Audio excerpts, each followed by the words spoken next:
The story begins as a group of warriors take on some kind of rock monster. This giant's face gets all sliced up by these warriors, as it is explained to us that all members of a party have various roles, such as attacker and healer. Our protagonist is different, though. His name is Rudd, and he is a tank. Red saves a girl named Neen from getting squashed, as it's the tank's job to draw all enemy attacks and protect the other members. Being a tank isn't the most glamorous position among powerful adventurers, but this is a story of how our boy Rudd changes all of that and becomes the protagonist. After the battle, Rudd imagines finally reuniting with his sister Manisha, whom he had to leave for battle. Neen snaps him out of it before he embarrasses himself even further, but Red is upset that she interrupted him. She reminds him that they are at a guild, and everyone has been watching their weirdo because he was making weird faces. Neen wishes he would think more about her instead, but Red crushes her soul when he declines. Rudd gets real serious as he explains that he doesn't want to think about anything else since his little sister has an incurable disease, and his only hope is the secret treasure of the labyrinth that is set to grant any wish. This hope isn't looking too good now, though, as Red thinks about how he failed everyone in the battle against the rock golem. Neen tells this absolute failure that he shouldn't feel bad at all since he did do his job. It just didn't make sense how fast his absorb shield was depleting, even though he didn't get hit. Red reveals that it wasn't just that one instance. Recently, whenever they entered the labyrinth, his absorb shield had been depleting for some mysterious reason. He has had to consume a bunch of potions, so he apologizes for making things difficult for Neen as their healer. She once again tells him to stop apologizing since he always does a good job protecting her. Neen then glazes him up a bit by pointing out that his absorb shield has a value of 99,999, which makes it the highest value shield to ever exist. Just then, spectators marvel as the one they call the hero arrives. He is the one who has beaten numerous labyrinths despite being so young. But this guy is clearly very arrogant. Everyone practically drools over this guy as he is the hero known as Keese. He apologizes to Rudd for being late and then welcomes Lilia and Lily, who are standing way too close to each other. Keese introduces them to their new party members, but Neen is furious. She reminds Keese that only parties of up to 6 people are allowed to enter the labyrinth. The addition of the 2 new members would make their group 7. Keese has a real dark side as he reveals that their party will be down to 6 very soon and kicks Red out of the party. Of course, Rudd demands to hear a reason. So Keese, the absolute jerk, tells him that it's because he's a useless tank. A look back at the golem fight shows that Red was shaking after blocking the monster's attack. Keese did the typical hero thing to defeat their opponent, but he was upset that Rudd instantly lost a significant portion of his shield. That was the final straw as he determined that the party wouldn't be able to make any progress with Red as their tank. Neen, still furious, points out that Rudd was blocking the attacks, but for some mysterious reason, his absorb shield was still depleting. Keese thinks it's because of the 2 skills Rudd has that have unknown effects. Neen tries to defend him, but Keese isn't interested in hearing excuses and reminds the little chick that they all could have lost their lives. The new members he found are better anyway. They are evasion tanks that have become very popular these days. Evasion tanks are able to fight while dodging enemy attacks, which is way better than Rudd, who can only defend. Keese kicks him out for good, so Rudd just accepts the decision. Keese is a serious jerk, though, and stops Rudd from leaving just yet. He explains that they didn't make any money from the golem battle, so he will have to take something from him. Keese really rubs the failure in as he tells Red that he is just an incompetent tank that wastes his absorb shield. Keese then leaves with Red's sword while he laughs like an evil maniac. The conjoined twins know better as they thank Red and wish him luck. Red apologizes to Neen since she was the one that invited him to join her party, but he just wasn't good enough. Neen wonders if this is really goodbye, but Red tells her to come visit him in his hometown one day. He hopes that day will come soon, and Neen tears up at the kind words. She puts up a tough exterior, though, and says that she won't miss him. Afterwards, Red thinks about what to do next as he can't go to his hometown yet. He wonders if Keese was right about Rudd's own skills chipping away at his absorb shield without him realizing. He wishes he could figure out what his mystery skills do, but adventurers with the identify skill are extremely rare. His depressing train of thought is interrupted when he hears a group questioning if they can handle an escort job with just the 3 of them. Our eavesdropping protagonist overhears that they are headed to Kiris, and his hometown is on the way. Red approaches them, and we see just how big our boy is as he towers over the normal-sized humans. Rudd asks if he could join them and doesn't even need them to pay him. Even though our boy is clearly a giant, these dweebs wonder what rank he is. Rudd is actually only F rank, but it's because he has spent all his time in labyrinths. Rudd hesitates to answer, but one of the little people recognizes him from the hero party. This height-deficient group stops being so skeptical and now begs Rudd to join them. The old guy they will be escorting is glad to hear that they have a new member, but he has all his money tied up in crypto, so he can't pay them more money.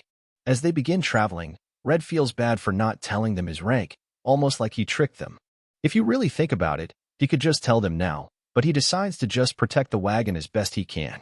Their little journey begins, and we see that their group endures a little battle. They also enjoy a meal and even have some type of love story going on as two of the short stacks make out in the woods.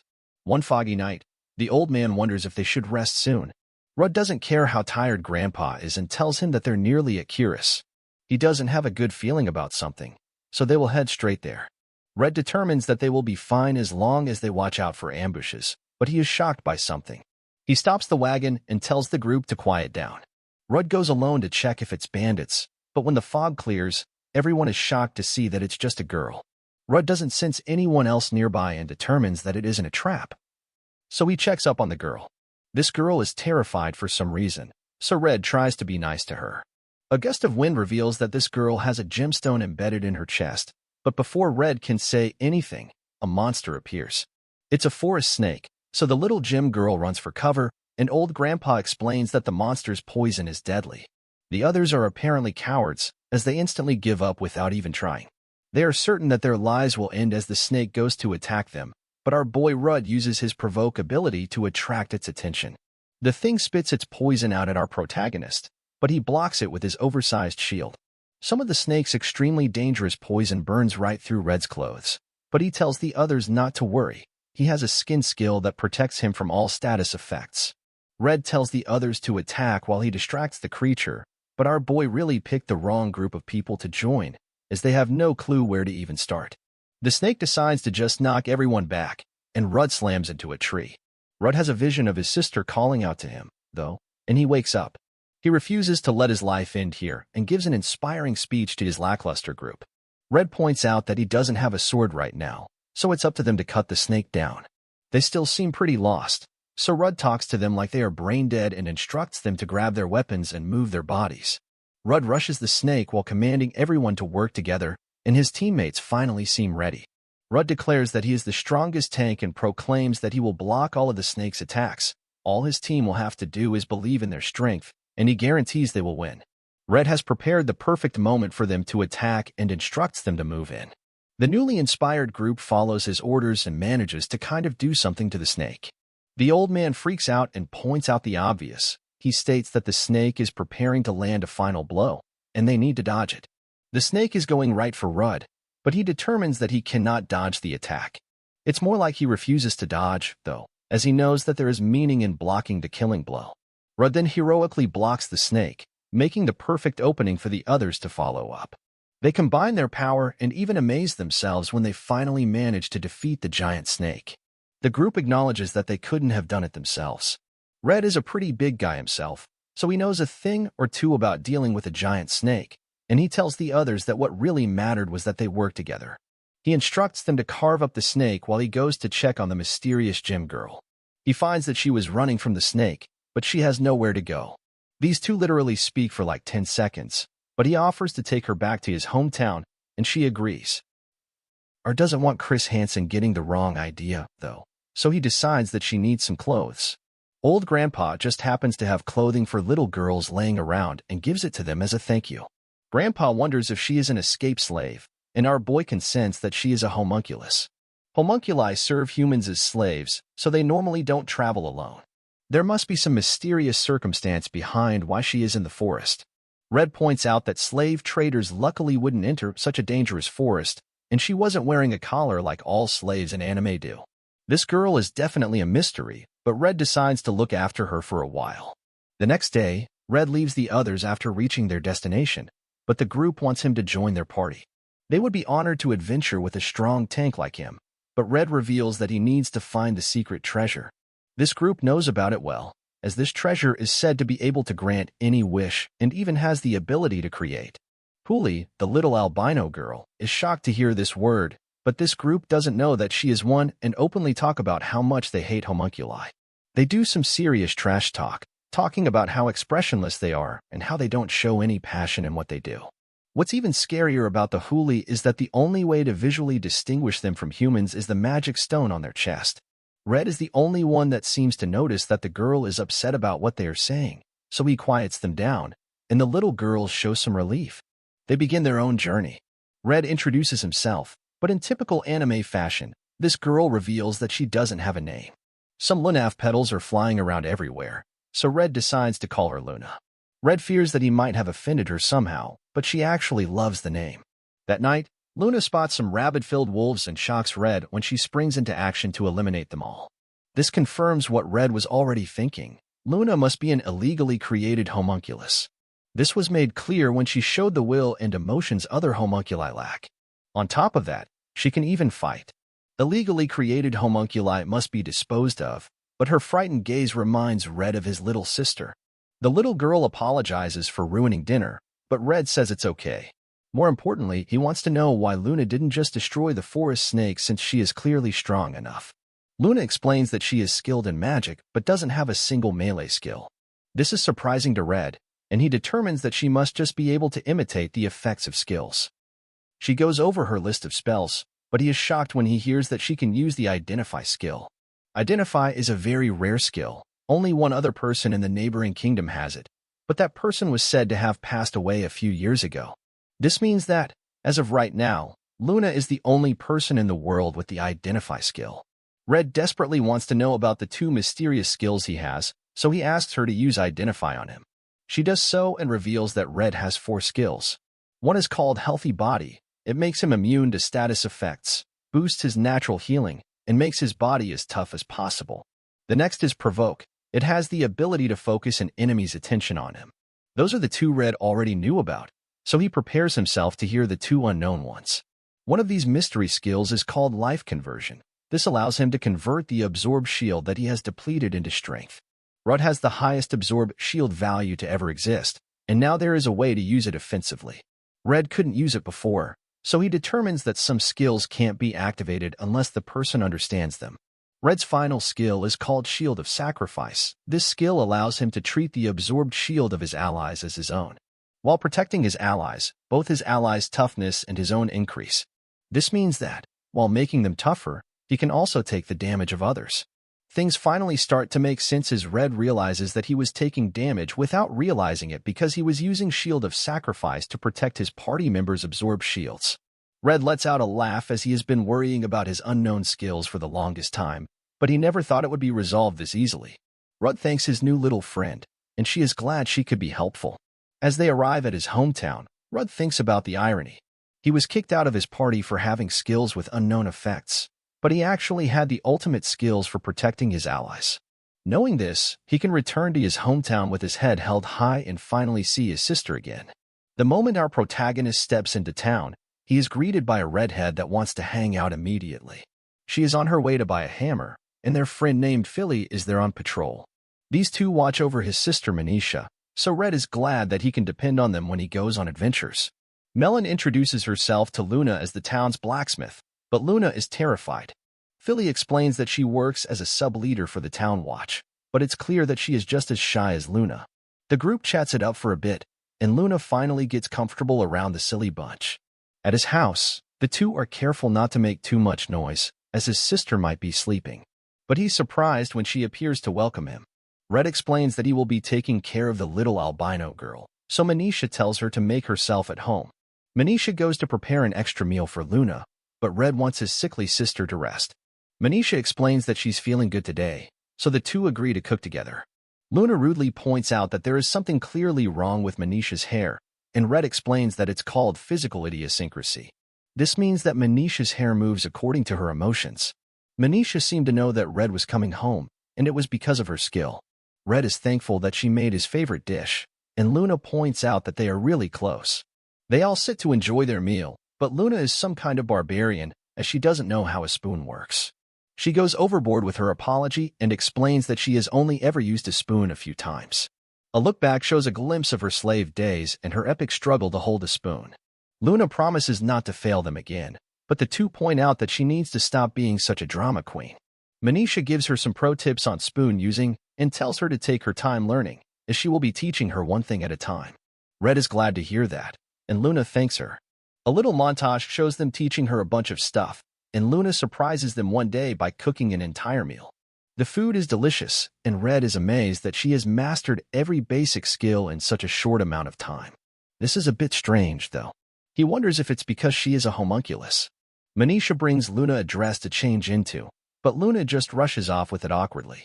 Manisha can't figure out the little weirdo, but Red assumes that Luna was just worried about Manisha seeing the magic stone in her chest. While showing Luna around the town of Avansha, Red explains that they don't have a guild or a church, and its most remarkable feature is some little orchard. The red-headed girl's father wants Red to marry his daughter, but he declines and instead asks him to make a replacement for the sword that was stolen from him. The blacksmith plans to have his daughter help him, and he suggests that Red show Luna the monstrous farm. Red does just that and explains that monstrous vegetables are plants that grow into monsters. They only need mana to grow, so they can be grown all year round. Some little nerds come to bug our hero, but some old lady tells the kids to go back to doing their child labor. Luna has some serious PTSD from her time as a slave, so she shakes uncontrollably. Instead of being worried about her, the old woman just wonders if she is Rudd's girlfriend. Rudd, of course, explains that they're just travel companions and introduces Luna to the old lady Grandma Gigi, the town's apothecary. She is the one that makes medicine for Manisha, but she wishes she could do more for Red's sister. Gigi asks Luna to help harvest some monster spinach, and some of Red's old friends arrive to help. They all have a grand old time, and our protagonist walks away with some weird vegetables for all the trouble. Red makes things a bit awkward by complimenting Luna, but he quickly changes the subject by having her try the vegetables. She thinks the giant tomatoes are delicious, and Red wonders what she thinks about his town. Luna really likes how nice everyone is there, and she would be extremely happy if she could stay there forever. Just then, Luna reminds him of the magic stone in her chest and dramatically reveals that she is not human. She is a battle homunculus that was developed in a neighboring nation. Luna apologizes for not telling him sooner and explains that she thought he would end her life if he knew she was a homunculus. She is grateful for how nice he has been, so she couldn't continue lying. Red reveals that he actually knew she was a hum this entire time, and Luna can't understand why he helped her. Red reveals that before coming to this town, he and his sister lived in the slums. Luna's eyes look just like Manisha's did back then, so he couldn't just leave her. Red wonders if she would rather live as a homunculus or a human, but Luna believes she doesn't have a choice. Red points out that he has never heard about homunculi not being able to become human. Besides that, he enters labyrinths for a similar reason. He is searching for the secret treasure that may or may not exist in order to cure Manisha's illness. They are both chasing shadows, so he thinks that's the perfect reason for them to get along. Red's words pierce her homunculus heart, and she wishes to become human. The two agree to chase their goals together and happily shake on it. When they return home, Luna wants to reveal her secret to Manisha and explains to Red that she doesn't want to hide it from those she is close to. Luna just comes right out and tells her that she is a homunculus and apologizes for keeping it a secret. Manisha knew there was something off about the kid, but she still asks Luna to continue being friends with her. Luna, of course, accepts, and Manisha points out that Red must have known this whole time. Red helps those that no one else will, and he has always been that way. Sometime later, Red finishes up cleaning the entire mansion, and everyone rushes to get a taste of Manisha's world-class tea.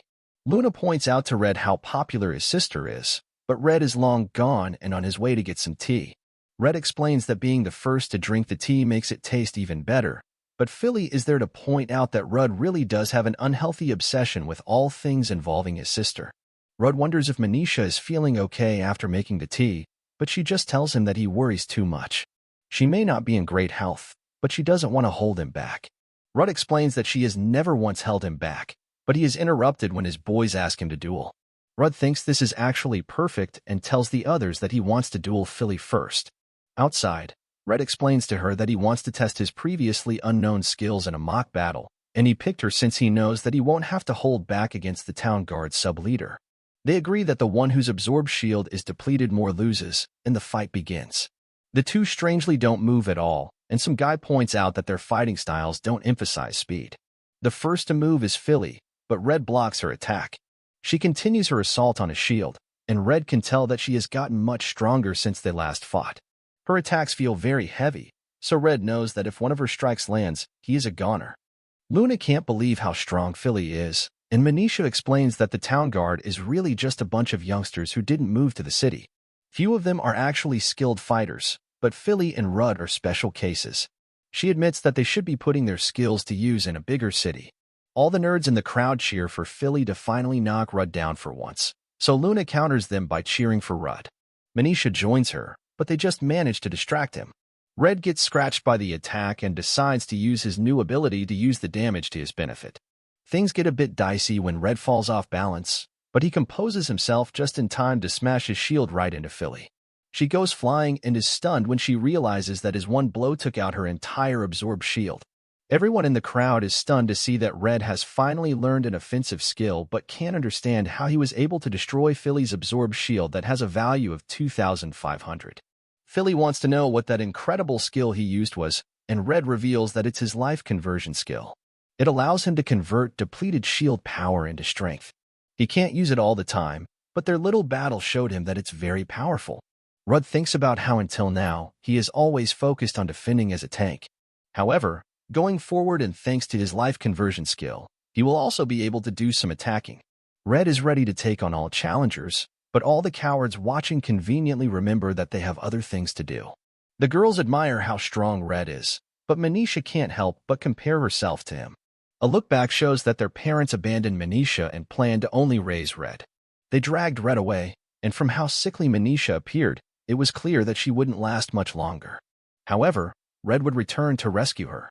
Manisha wakes up from the memory dream and thinks about how Red has always come to save her in the end. Of course, she must wonder if her brother is actually happy though and questions if he would be living more freely if it wasn't for her. Thanks for watching my recap.